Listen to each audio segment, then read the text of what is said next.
होलिया में भौजी तू करताड़ू चोना। अच्छा। देवरन के डरे लुका लुकोना कोना। होलिया में भौजी तू करताड़ू चोना।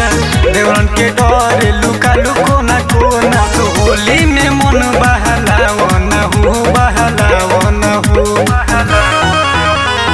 घोरल बा बाल्टी में लाल पीला रंग आवा होली में चोली रंगावाना हो।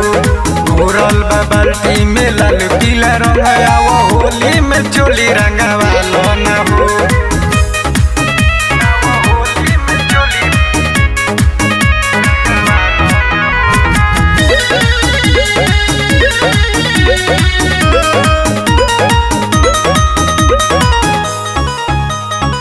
होली ह भौजी तू बुरा मत मानो।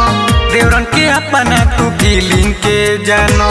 ऐसे न भाभी हो भाग छटक के भैया ना बोले आज डालम पटक के। अच्छा ऐसा लगा। होली ह भौजी तू बुरा न मानो। देवरन के अपना तू फीलिंग के जानो। ऐसे न भाभी हो भाग छटक के भैया ना बोले आज डालम पटक के। अपन गोरे गोरे गाल मलावालो न हो मलावालो न हो। घोरल बा बाल्टी में लाल पीला रंग आवा होली में चोली रंगावालो न हो। घोरल बा बाल्टी में लाल पीला रंग आवा होली में चोली रंगावालो न हो।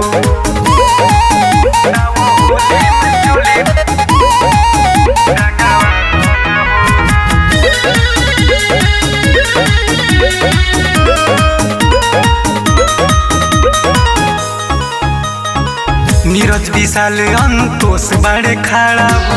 बुलटन हर केस डाल लिहले दोबारा हो। पप्पू देवरवा से रंग लगावालो आई न मौका फिर ऐसन दोबारा हो। अरे काहे हो?